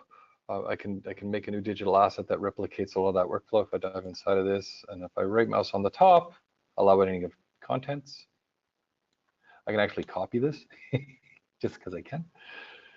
Let's copy this, Control C, go up and Control V. It just saves me a bit of work. And then I can put the blast in there. And now I'm well on my way to building my own sources if I want, and then make a digital asset around it, and it's going to be available for me forever. So I don't want the blast. Yeah, for density. So I just make sure VDB from particles, we have density, we don't have velocity. So what we can do is we have another VDB from, or VDB, where's attribute?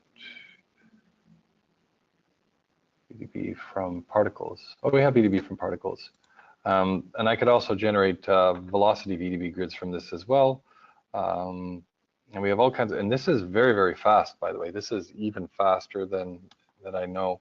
So if we wanted to bring the velocity in, I'll get back to you on that. But at least we can do this.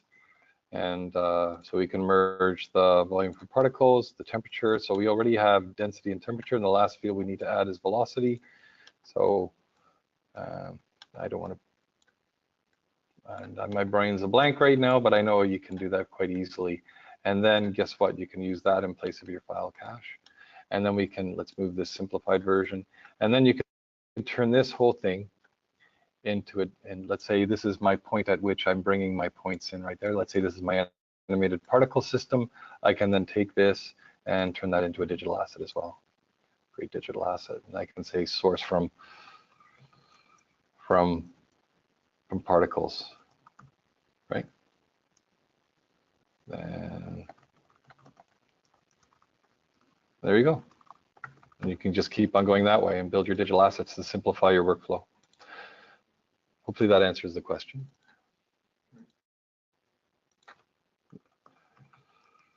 So I think what I want to do now is and there's your HDA. And let me put version 01 for a change. There we go.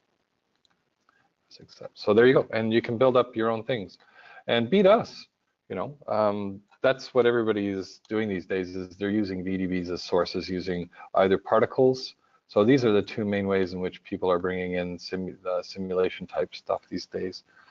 You can absolutely bring in particles with velocity using VDB from particles, but the whole common workflow here is using VDB grids. So they're all using VDBs now. It's just so much better than the old fluid source we have.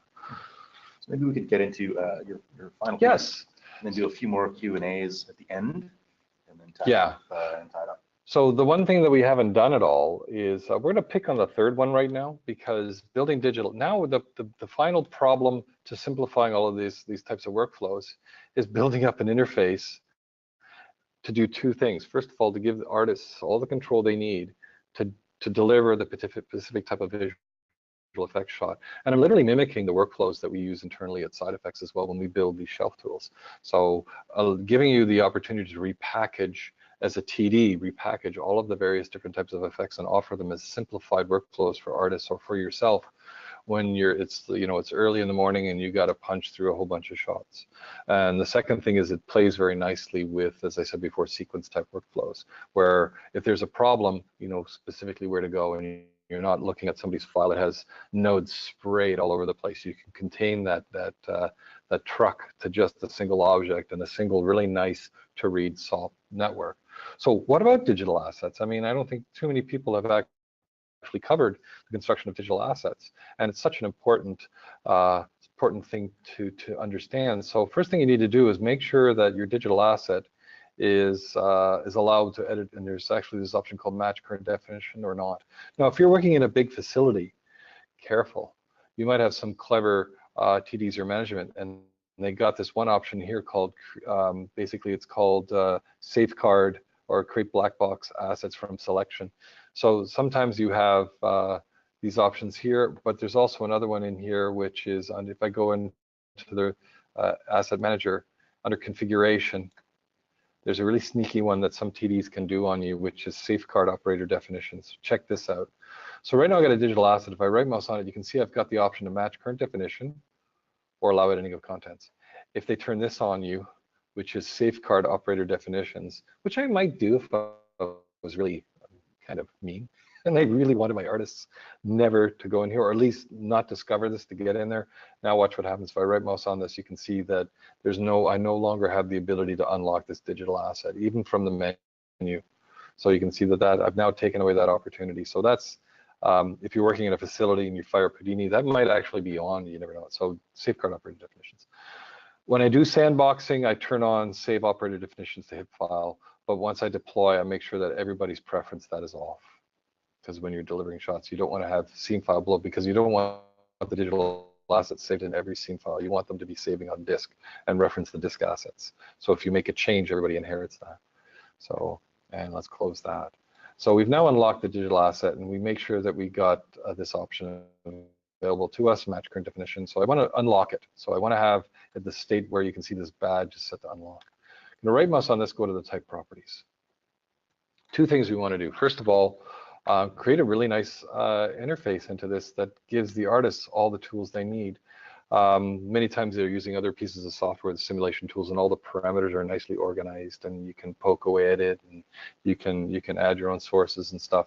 So the very first thing we want to do is go to the parameters, basic, or even before that, make sure that we have all the inputs that we need to support our workflow. In this case, we only have a single input, but we might want to support inputs for sinks and pumps. We might have a third input to support maybe some extra velocity fields like pumps, and maybe the last one we want to be collision. So the very first thing we need to decide is how many inputs do we want in this operator. 4 is a nice thing, and you can see here that now we got four inputs. And the next thing we might want to do is name those inputs. So in the input output tab of our digital asset, we can call this sources. And the next thing we can say, I said sinks, and put the sinks, because sinks we might want to put in there. Maybe the third thing we want to do is to put in here pumps and divergence or expansion. It's actually called divergence, by the way. But on the shelf, we've artisified it to expansion. And the last one, let's put colliders. So we can put collider, and we can be very explicit. Collider SDFs, collider SDFs, or SDF for sign distance field. Source VDB, source VDBs. It can be source volumes or VDBs. We can let's do volume or VDB and SDF and sync VDB and pumped and expansion VDB. So you can design your tool to do whatever it is you want, but maybe you want to inform. It's up to you how you want to inform your artists. And now if we to apply, we now hover over our inputs. You can see here we actually get a nice tooltip. Source volumes of VDB, sync VDBs, pumps, and then finally colliders on the right input.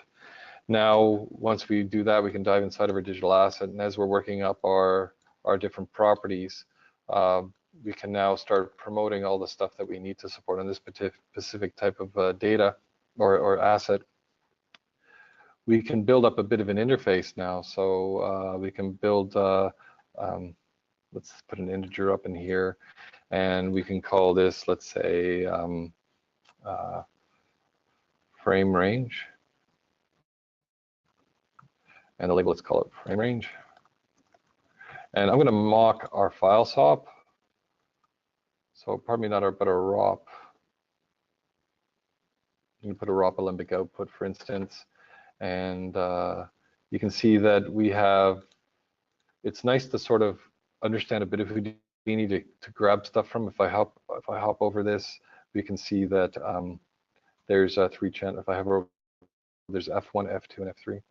And the way you build this one up is you can literally drag and drop this into here and see what it is. And then you can blow this away. And what you can do for the channels is you can just remove this, take away the links and get rid of this. So you can, anything's fair game to do this. And you go to the parameters, and you can do it that way, but let's do it from scratch. So we're going to put down another integer again. And we're going to call this start, or F is the default. I don't know why it's F, but anyway, that's what we're going to follow, whatever Houdini does. I know that's called F, so we want to call this start and inc, and we want to do an integer of size 3. We press apply. Now you'll notice that we don't see anything.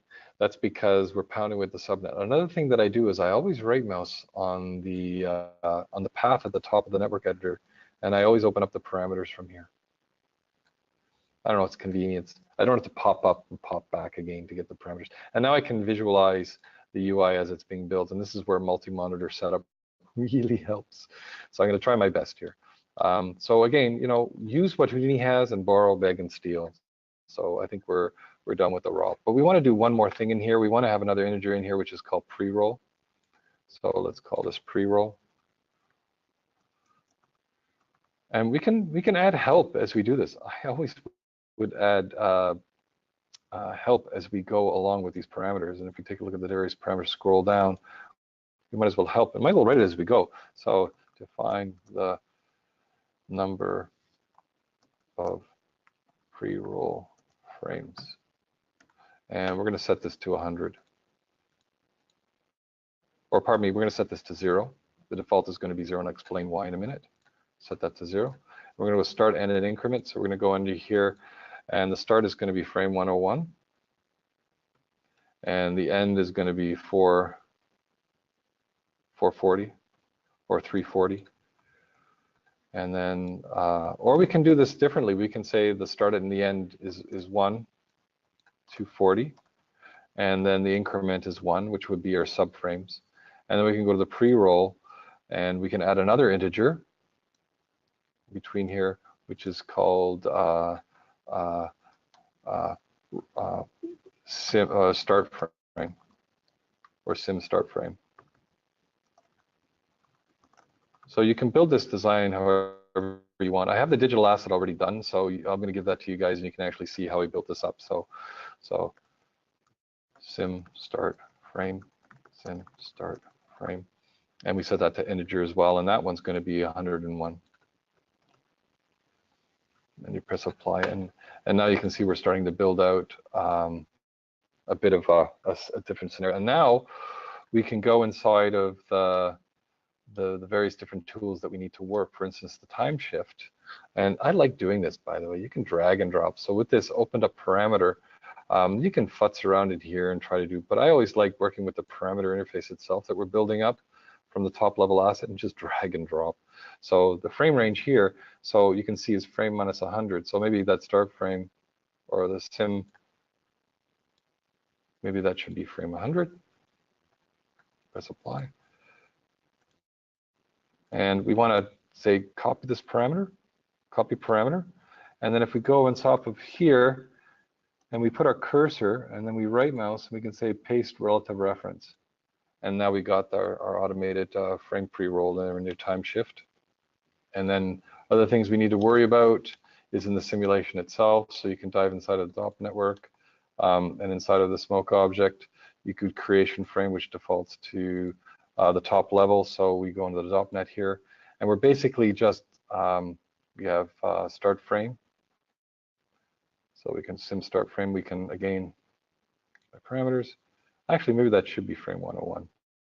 I'm being a boob. So start frame. Or we can right mouse copy parameter. Or actually, this time we can just double click on it and drag and drop it into there and do here. Okay, copy parameter.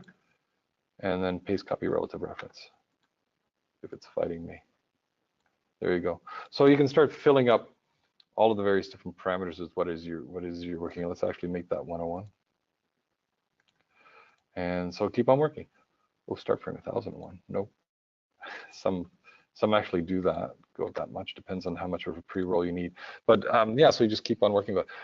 That's fine. And you can start building up some of your concepts. But how do you bring up bulk functionality onto this digital asset? So again, if I do open up the parameters on that, I shouldn't have closed it. Let's leave this down here. Now we can go here and create some folders. And let's call this simulation. Let's start bringing up some of the simulation controls. And if we dive inside of the DOPNet, we can do several different ways to bring in, for instance, if we want to do the various sources on the source volume, and we wanted to bring all of these different parameters and have them automatically update to that specific node, we can, right in here, we can create another subfolder and call this source volume, sources, source volume. And you can literally take this node and drag and drop it right inside of here. And you press apply. It's OK. And what that does is it now starts building out all the various different parameters that you have inside of your digital asset. And you're good. And you can keep on doing that, for instance, to the Pyro solver if you wanted to. So there's your source volume. Let's put another folder in here, and let's call this Pyro. Pyro settings. And guess what? You can take this whole Pyro solver, drag and drop it into there, and press apply. And you're good. Just keep on going. And so that allows you now to get everything that you had on the Pyro solver available to you at the top level. Rapid prototyping. Now, and you just keep on going here, and you keep on raising everything up, and then you give out all the controls you want. And then what I would do is filter out stuff that you don't need. But there's some really interesting things that have happened by dragging and dropping those operators inside of the type properties. There's a lot of parameters in here, and you don't want to deal with them. But what happens if you're going from release 16 to 16.5? Or 16.5 to the next major release? And you're not going to go through all the nodes and figure out where all the changes are. So one of the things you'll notice from the inside the network, we have a folder called simulation, for instance. And you can see that the name is combustion 1. And if we open up that, we can see that all of these parameters are tied intrinsically with tags to the various nodes that are inside of it, including the folder itself. So you can see the folder, which is grayed out. There's a source, op colon DOPNet to Pyro solver 1. So everything's op colon means relative to me, my digital asset. So OP colon means me, the digital asset. And the token here is combustion 1 simulation. Because those are there by dragging and dropping, it's really hard to build things up bespoke the way I did, where you drag and drop parameters and do it. But if you just want a node to be in your digital asset and you want it to update automatically, what you can do now is, let's say, from release to release. And this is the part that is not hummable. I really apologize for this. I believe it's not hummable in 16.5. In other words, there's no way to automate this. I believe it's because the other operator type properties in itself is an application running on top of Houdini, and it has its own limited home interface. So if I press on this gear in here, this is the only way I know how to do this. Refresh auto links.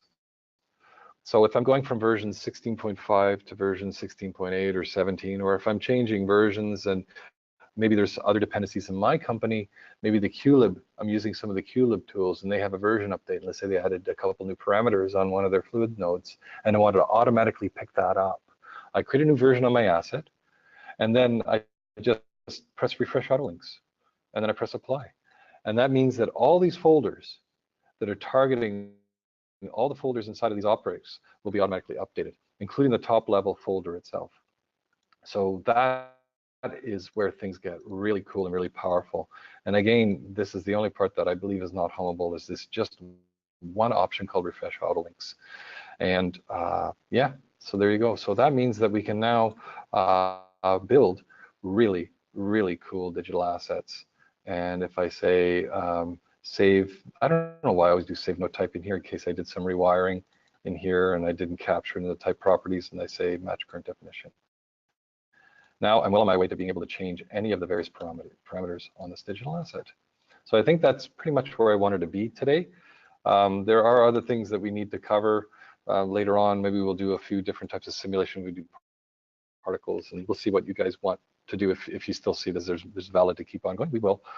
But I believe that we can do a lot better than what the shelf tools are doing to support production-based shot sequence simulation. And I do have to tip my hand a bit. I do know what's coming down the road, and I do know that building systems in this way where caches are very formalized and things are very formalized is going to make things even easier, if not already. So again, here's your subnet. Let's go back and press home and press forward and W. Yeah, and you can go to town with all the various different options. So I'll take some questions now. Yeah. So how do you make a smoke created from particle stream follow the particles? Take the velocity of particles and place the velocity of the velocity field of the smoke object. Repeat that. How to make a smoke created from particle stream follow the particles, take the velocity of particles and place the velocity to velocity field of the smoke object.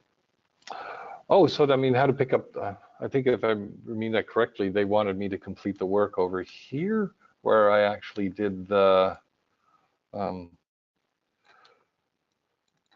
so yeah, I'm trying to think what that question is. I might be, yeah, maybe I'll read it. Yeah. Okay, so where is it here? Right there. Okay, how to make a smoke created from particle stream, follow the particles, take the velocity. Oh, yeah, it's just completing the work. So the question is, how do you derive a velocity field from the particles, right? So let's say I have here convert to particles. I think that's all they want to see is just to complete the work. Convert it to, and then I scatter some points on it. And I'm going to say, I'm just going to dive inside of here and copy these guys. Control C, go up. Control V. And this is why I always keep the raw networks around, by the way, so I don't have to do that, blow that away. So I've already, in this setup, I've already done, calculated the density, and over here I've done the temperature. So the other thing, the only last missing piece from picking up the velocity from these particles, this is scattered particle, I just call this particles, is to pick up the velocity. So let me just take a deep breath and see what's the easiest way to do that. I don't know if there's a built-in VDB node to do that offhand. VDB, does the particles actually have that? Maybe I'm skipping this too fast. Voxel. No, I think particles is just like single-ended. Let's do VDB from points. There's two VDBs, VDB, or no, what am I doing? Oh, geez, I forgot. So it's rasterize. There's volume rasterized particles, and well, that's our own volumes, by the way. So I'm not going to go there. Yeah. So what I'd have to do is just simply VDB. There's one that actually can pick up attributes from the geometry and populate the graph for us. And of course, I'll get back to that one. Okay. But there is a way to pick up the velocity trivially. What I was going to do is create 3 velocity grids and just map the attributes into the 3 grids, and then you get your velocity as well. And then that can go into the simulation as velocity grids. Yeah. Super. Daniel is wondering how you would add clustering to the simulation so that the bounding box won't be too big. To add clustering, I would probably build a different tool. Maybe that could be the next one we do, or I can punch these out maybe several days in a row if you guys want. Mm-hmm. We can take a clustering setup off the shelf and turn that into a digital asset. It'll just work even better than what you get off the shelf, because we can then control the entire environment, make it pretty much accessible for any artist to get access to. And it's basically just we're starting with the shelf tool to build up clustering, and then building it inside of a single soft digital asset, and have it all automated, and actually make it bulletproof. We could make a bulletproof version of that. Yeah. So it would be what I would probably do is one of the beauties of working with raw DOP networks is anything goes, right? The problem with raw DOP networks is they are so foreign from the normal SOP type workflows that it requires a learning curve. Some people it's a day, half a day. Some other people it's a week, or it's such a foreign concept to use a network to build up data that then informs the simulation node. And you can actually have upstream nodes notify downstream nodes, and downstream nodes rewrite upstream data. And it's a really upside down world for a lot of people. So, but others, it's like a virtual playground where you can do anything you want inside the solvers. So by taking these really complicated networks and then wrapping them up into SOPs, it makes it a lot easier to work with, right? And so you can build, and that's why I would probably build, if it was me in production, I would probably build my own versions of digital assets of all of these iconic effects as a SOP. So I would probably have a flames one, and would be my own. I could actually even have a bonfire flame or a tiki type flame, and then maybe only have what's my source geometry and what's a wind field. So maybe you can actually build a really cool tool that allows people to sculpt some wind, and there you go, you're off to the races. And it doesn't matter at that point in time if you put it inside of oh geez, I was about to say something in the next release, but anyway, you can take that simple simulation and run it a for loop, and run, like, if you got 200 tiki torches, run 200 sims, or do clustering. So you can build a second variation that actually allows you to do cluster torches, and internally you can actually put a switch between the two assets. So I would build assets of all of these just to get these working inside of Houdini core. That's what I would do. And then it becomes equivalent to what you would find experience in Maya. Because let's face it, Maya black boxes a lot of the solvers as well. They might have some Uber nodes that allow you to refactor some of it, but currently it's really hard to get deep as deep as you can inside of Houdini at this point in time. But that can change tomorrow, you know. Either way, packaging up these assets, and as you saw, it is quite easy to do once you. And I did it half-assed, reversed. I was gonna say that, or reversed than what you normally would do, which is I like building the digital assets and get it working. Then start adding the parameters that you want, and then make it, and then add all of your the functionality that you want. And as I said before, it becomes this easy where you get the Alembic archive, you got your smoke solver, and you can see all the various different properties. I think I had a pretty good shot with this one, so I just need to promote that, and I'll give you guys this file because I think this is a first-class file. It took me about 45 minutes to build this from scratch. I would imagine any other Houdini artist, it would probably be a day or 2 day task to do it properly. And that's what I'll do. I'll give this another hour today, and then I'll give it to Chris to put up online. You guys can see, you know, how you can build up these things. And you bet I would build a digital asset that just did clustering. Oh, and I crashed. Ooh, that's awesome. Good time to stop there. But more questions, and then. Why did the Pyro solver create its own fields for Bell, etc., based on the input volumes and not use the input volumes directly? Because it saves its own internal volume types. It's its own internal representations of volumes. Beyond that, it actually pretty much is. We have a tile-based compression scheme. It ultimately is using Houdini volumes. That decoupling of the volumes that are feeding into the simulation is something that you really can't avoid in our architecture, so to speak. But if the volumes are one-to-one inside of the solver, it's extraordinarily efficient to get those volumes into the simulation environment. That's why a lot of users inside of the. Let me get back out side. A lot of the users will, once we're inside of the, let's go inside of the .NET, they will actually work with points. They'll actually bring the points directly inside of here, and then they'll rasterize the volumes in situ. So that's another option that we didn't explore, but you can actually put the SOP geometry node inside of here, and you can actually pick up your particles. So if we have our smoke sim, if we pick up our particles, here's my particles. For some reason I can't pick, my mouse has lost an event. And then you can go in here and you can see, you can put in here volume, or pardon me, gas,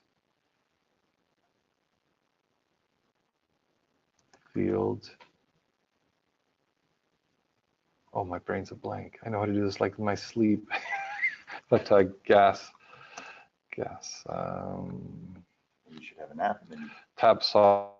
No, I'm just going to do SOP and I'll get it. come to it. So it's a SOP scalar field. I'm so sorry. So there's a SOP scalar field, and you can wire that into the geometry. And so then you can actually generate your scalar field from the particles. And then you can put down another one, which is SOP vector field. And then you can load in your particle geometry. And you can do here, which is data. You can wire these in line inside of here. So for instance, you can, yeah, and you can take these and you can do, or I think it's gas field. My brain's a blank, but yeah, you can basically create a SOP scalar field, SOP vector field, and then you can use this geometry to actually pump in your volumes directly into the SOP solver as well. So you don't even have to be reliant on volume files. You can actually do the volume construction right inside of this Pyro solver and get around that whole thing. But the ability to cache the input volumes might have some advantage over the slight bit of overhead that you would have with this. It's a bit of a trade-off, depends on what you want. But if you want to go super efficient, and you have particles, you can actually rasterize your particles right inside of the DOP simulation framework and build that into your tools. Again, wrap this up into an asset so the artists never have to worry about it. So our final question is, when is the next release?